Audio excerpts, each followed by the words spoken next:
Salut et bienvenue dans cette nouvelle émission de Lifetime Gift avec Salvation of Christ sur Afrique Today. Une promesse est une dette. Après notre longue série de dévotions sur le mariage, nous avons promis de faire une émission télévisée pour parler du mariage. Et bel et bien, nous voici. Nous espérons non seulement répondre aux questions fondamentales que vous vous posez sur le mariage, mais également nous comptons utiliser la parole de Dieu pour vous éclairer.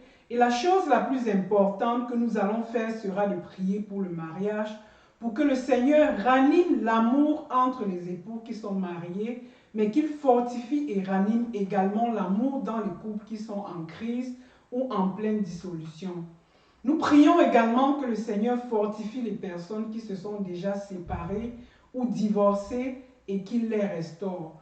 Nous prions également que le Seigneur multiplie les rencontres et les mariages.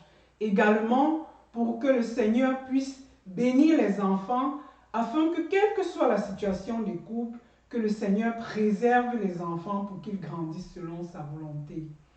J'ai avec moi ce soir, aujourd'hui, M. Achille, avec qui nous allons parler de tout ceci. Nous allons parler de mariage et nous allons partager notre expérience qui pourra servir d'encouragement et de motivation pour les autres. Salut Achille et bienvenue sur Lifetime Gift. Merci d'avoir accepté d'être avec moi aujourd'hui pour parler de mariage. Qu'est-ce qui, selon toi, représente une bonne fondation pour réussir un mariage? Merci, docteur Pasteur Nathalie Kamsou. Ce qui, selon moi, représente une bonne fondation pour réussir un mariage commence par le respect mutuel. Je crois accorder une importance à l'autre, même en cas de colère, il faut savoir s'exprimer et s'adresser à l'autre sans abus. Il faut être poli même quand on est fâché. Aucune personne ne voudra se sentir humiliée par une personne comme elle. Exactement, Achille. Comme tu le dis, par exemple, dans Proverbe 15:1, nous lisons une réponse douce calme la fureur, mais une parole dure excite la colère. Donc, vraiment, le respect mutuel est vraiment très important dans un mariage et les époux devraient se devoir d'être respectueux l'un à l'autre. Merci, docteur Pasteur Nathalie, pour ce proverbe. Je ne savais même pas qu'il y a un proverbe spécifique qui parle de la colère des personnes dans la Bible. C'est vraiment une affirmation qu'en réalité, il faut savoir apaiser la colère de l'autre, surtout avoir le sens de l'humour. L'homme doit savoir s'excuser auprès de la femme aussi et reconnaître quand il a tort. Parce que généralement, nous avons hérité de la culture africaine où l'homme s'excuse rarement et une culture où l'homme a toujours raison. S'excuser pour lui voudrait dire pour lui se rabaisser. Et à cause de sa fierté et de son ego, généralement, les hommes préfèrent ne pas le faire. Et cela représente une faiblesse pour les hommes en général. Il y a aussi la confiance. Chaque conjoint doit pouvoir croire à l'autre sur parole sans avoir peur ni se cautionner, ni de faire d'abord des investigations pour pouvoir vérifier ce que l'autre dit. Les conjoints doivent se parler en confidence sans se cacher les informations. Une source, par exemple, extérieure d'informations qu'on reçoit concernant des conjoints qu'on reçoit de l'extérieur peut apporter un problème dans les foyers. Je crois exactement comme tu le dis, parce que si on est tous ensemble et qu'on ne se fait pas de confidences, si par exemple une tierce personne vient de l'extérieur pour me donner une information, pour moi ce serait une humiliation que passant beaucoup de temps avec toi, je n'ai pas pu avoir cette information et ça représente vraiment un manque de communication qui pourrait créer vraiment beaucoup de stress dans un mariage. Donc, ça, c'est vraiment un point très, très important que nous voulons soulever ici ce soir. Oui, merci aussi de cette complément d'information. En fait, il y a aussi également la question de la gestion financière que nous avons déjà vu dans plusieurs débats, que l'argent, c'est le nerf de la guerre. Je crois que dans ce cadre financier, les couples doivent avoir une transparence. La gestion financière est une grande source de problèmes et les foyers, dans les foyers, et nous devons être transparents pour éviter ce genre de choses. C'est-à-dire, nous devons avoir des communs accords dans nos finances, savoir comment l'argent vient et comment il doit sortir, avoir des compromis, comment dépenser, quoi. Exactement, Achille. Je crois qu'on s'est assis à un bon moment pour dialoguer parce que je crois qu'au début, tu avais ton compte et j'avais mon compte et puis souvent il fallait faire les virements et on discutait souvent beaucoup parce qu'il fallait la claquer dans les comptes. Et je crois que pour résoudre le cas, nous avons un compte commun où nous avons vraiment accès et cela a vraiment apporté une solution à beaucoup de questions qui créait souvent des conflits inutiles. Donc je crois que quand les conjoints ont un compte joint ensemble, ils peuvent vraiment facilement gérer, surtout pour les dames, parce que les dames choquent beaucoup. Et ça ne nous empêche pas d'avoir, je crois que j'ai un compte séparé et Achille aussi a un compte séparé, donc tu peux utiliser ton compte séparé pour faire des choses personnelles que tu voudrais. Mais nous avons vraiment un gros compte familial qui est un compte conjoint qui nous permet vraiment de résoudre tous nos majeurs problèmes. Donc je crois que je ne peux pas dire que c'est la meilleure des choses à faire pour chaque couple, mais chaque couple peut vraiment savoir quelle est leur stabilité ou leur balance. Mais je crois que dans la majeure partie du temps, avoir un compte conjoint, un compte commun pour les conjoints, c'est une sorte de solution, quoi. Oui, oui, ça évite généralement des questions inutiles. Qu'est-ce que tu fais de l'argent, où l'argent part? Exactement. Et ça permet aussi d'avoir la visibilité dans la famille et dans le couple, surtout que la personne ne se plaindra que ouais, on n'a plus l'argent, ou bien tu as l'argent, je ne sais pas. C'est un très bon point que généralement, on sait bien d'avoir un compte commun pour les affaires communes en ce qui concerne les choses que les deux partenaires, les partenaires sont Participe. amenés à participer pour pouvoir avancer dans leur vie matrimoniale. Exactement. Et aussi, il y a un autre point que je voulais parler, surtout qui est très important chez nous et que nous n'apprenons pas, nous en tant que le pardon.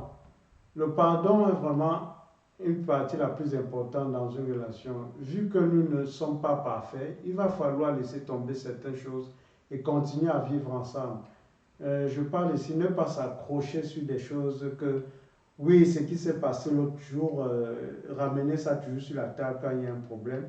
Je crois qu'il faut savoir pardonner et avancer parce que nous ne sommes pas parfaits, quoi. C'est dans ce sens où le Seigneur Jésus-Christ nous invite quand il dit que nous devons nous pardonner les uns les autres réciproquement, comme lui-même il nous a pardonné. Je crois que, comme tu dis, vraiment, nous ne sommes pas parfaits. Souvent, il faut apprendre à perdre pour gagner, en sorte.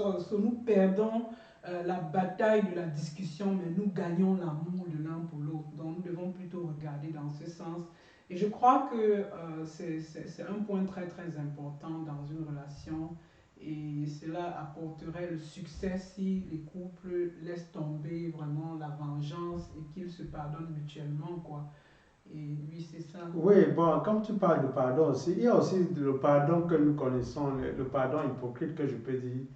Il ne faudrait pas que le pardon soit seulement sorti de l'amour, parce qu'il y a des gens qui pardonnent que, bon, excuse-moi pour tel acte que j'ai fait, mais demain il recommence la même chose. Je crois que le pardon doit être sincère et le pardon doit permettre de progresser dans notre foyer. Et par rapport à ce pardon, si nous avons commis des actes, que nous nous efforçons en tant que conjoint de ne plus commettre la même chose, parce que sinon, à la longue, ce pardon-là ne sera plus accepté et plus sincère, quoi. Exactement. Achille, tu parles par exemple, tu parles là de la repentance. Parce que si on parle de pardon sans repentance, c'est qu'il n'y a pas vraiment de pardon. Parce que la repentance veut dire renoncer à ce que tu as l'habitude de faire en fait. C'est-à-dire tourner de chemin, de direction pour vraiment choisir la meilleure direction. Parce que comme tu dis, il y a des gens qui sont abusés dans les foyers et il y a un autre conjoint qui va dire oh je suis désolé, je ne vais plus recommencer et l'autre conjoint revit la même chose over and over again. Donc je crois par respect comme tu dis, nous devons pardonner et quand nous pardonnons, nous devons prendre la décision de ne pas faire revivre au conjoint la même chose que nous avons promis de pardonner. Donc c'est un très très bon point et souvent c'est difficile à faire mais pour sauvegarder l'amour et la stabilité, la réussite d'un foyer. Je crois que c'est l'un vraiment des valeurs que nous devons apprendre à faire, c'est le pardon. Et ceci, ce n'est pas seulement dans le couple, même avec la famille, même avec nos enfants, c'est quelque chose que nous devons vraiment apprendre à le faire, quoi. Yeah, exactement. Aussi, un dernier point que je peux parler, nous avons aussi la communication entre les partenaires. C'est un point très important dans la majorité de nos couples. La communication est généralement qui manque et c'est la base d'une relation. Sans communication, on ne peut pas vivre ensemble. Si on a une compagne pour la vie, c'est pour échanger ses idées, ses opinions, ses sentiments et ses projets. Dialoguer non seulement permet de connaître profondément l'autre et d'approfondir la relation, mais également pour clarifier les malentendus. Dialoguer permet de comprendre l'autre, de savoir les motifs qui l'ont poussé à agir de la manière dont il a agi. Et communiquer permet de soutenir, surtout dans les moments difficiles, permet de se réconforter. Et je crois que la communication, c'est quelque chose que nous devons apprendre à intégrer dans le couple. Ce n'est pas parce que les premiers jours qu'on se rencontre qu'on communique, mais ça doit être quelque chose d'une continuité, parce qu'après tout, nous sommes deux êtres humains à part entière, nous ne pouvons pas lire ce que l'autre pense. Et je crois que quelle que soit l'issue qu'on a ou bien les problèmes, la communication est la clé, parce que sans communication, il n'y a pas vraiment cette relation entre les couples, quoi. Et nous devons apprendre à communiquer et améliorer sa communication, quoi. Et une fois de plus, je dis merci au docteur Pasteur Nathalie Kamsu pour ces questions et je crois que voilà pour moi certains éléments et valeurs que nous devons intégrer dans notre vie de couple, quoi. Ah oui, merci Achille vraiment pour tous ces points qui sont très importants et qui sont vraiment le point fondamental, vraiment qui font réussir le mariage. Et ce sont des valeurs que tu as soulignées.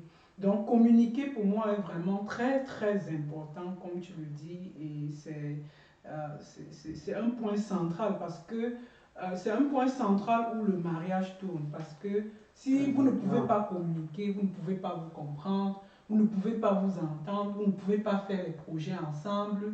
Et puis, et je crois que généralement, les couples ne communiquent pas, soit parce qu'ils sont distraits, parce qu'ils sont occupés, ou bien parce qu'une personne est fâchée et qu'il bloque la communication. Mais je pense que communiquer est très important, même quand on est fâché. Et pour cela, je peux dire que c'est une expérience que j'ai développée lors du mariage parce que je crois qu'au début de notre mariage, quand j'étais fâchée, j'avais la peine à communiquer.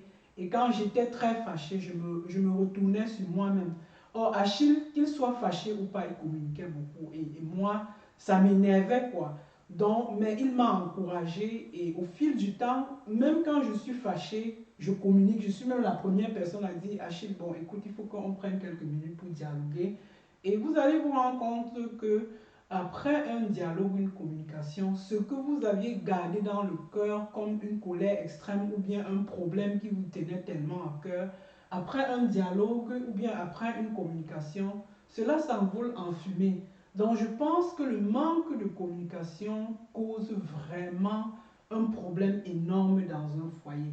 Je le crois sincèrement. Donc nous exhortons vraiment les conjoints à communiquer, même s'il faut envoyer les textes durant la journée. Communiquer, ce n'est pas seulement de parler. Je crois que quand les couples ont un problème, ils doivent chercher un moyen de communiquer. S'ils ne peuvent pas communiquer directement, je pense que c'est mieux d'inviter une tierce personne.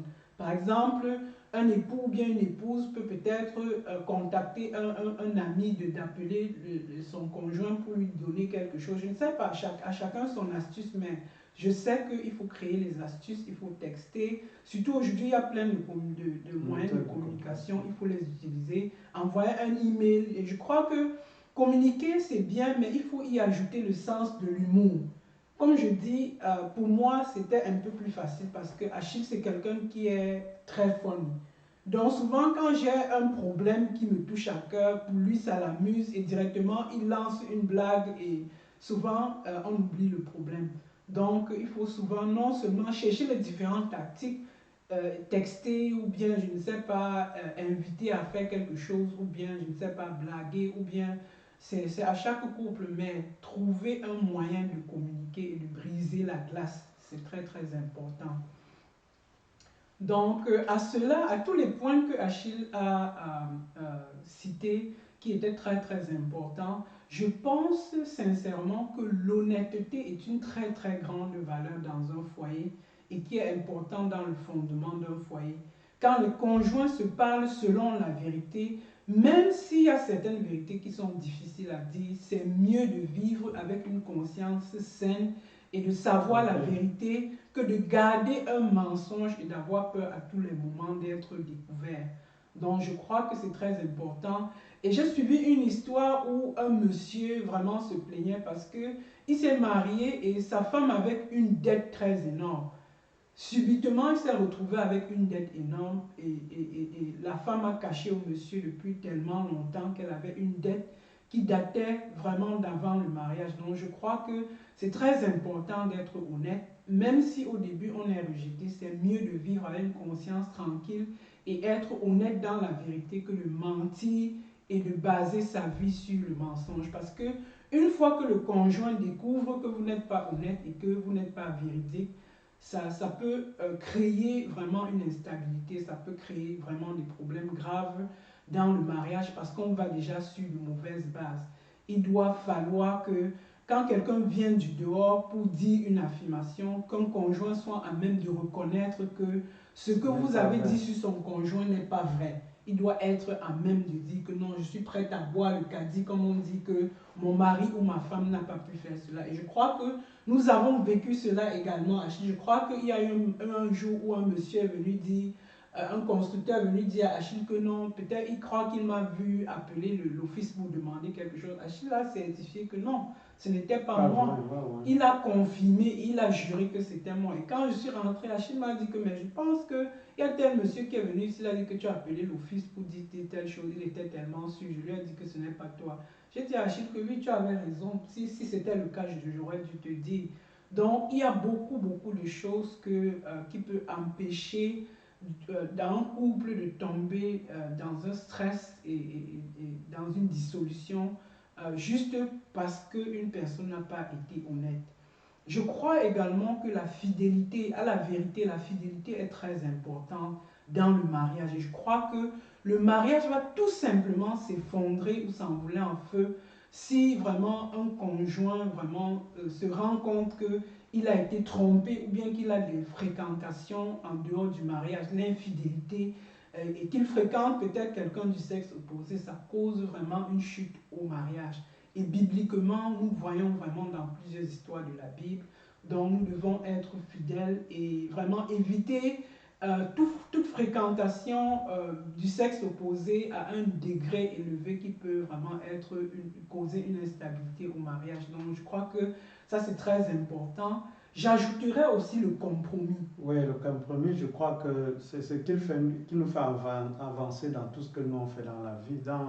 On ne peut pas tout gagner, quoi. Je crois que le compromis aussi est un important facteur dans le foyer. Parce que le compromis permet que chacun, avec la façon dont chacun a été élevé, ce n'est pas de la même manière. Donc chacun vient déjà avec une culture un peu différente par rapport à là où il a vécu et comment on l'a élevé. Donc il y a d'autres, pendant les arguments, il ne s'agit pas d'avoir une position A et l'autre une position B. Personne ne veut avancer ou bien essayer de voir comment est-ce qu'on peut prendre ces deux positions et avancer dans le droit chemin. Oui. Je crois que le compromis est très important. Oui, le compromis est très important. Et je crois que souvent, dans les foyers, on voit une personne dominée qui fait dominer ses idées et ne pense pas que l'autre peut avoir les idées importantes.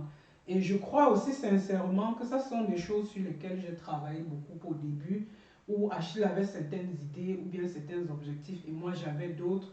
Donc j'ai appris à épouser ses objectifs à un certain moment et lui aussi il a appris à épouser mes objectifs et nous connaissons vraiment les points forts de l'un ou de l'autre et puis généralement quand c'est son point fort, je le laisse prendre le dessus et je l'encourage et quand c'est mon point fort également, il met l'accent dessus et bon, c'est comme ça, on essaye de voir, voilà, on essaye de voir vraiment là où on peut gagner à deux. Et je pense que généralement, ce qui est important, c'est que les couples doivent regarder dans la même direction. Ils doivent se voir en termes d'équipe et non comment on dit, et non ils doivent avoir, exactement, ils ne doivent pas se voir comme une relation de rivalité entre les deux, parce que d'autres couples, c'est comme si c'était la rivalité entre les deux. Donc à tout moment, on doit penser à regarder dans la même direction parce qu'on est une équipe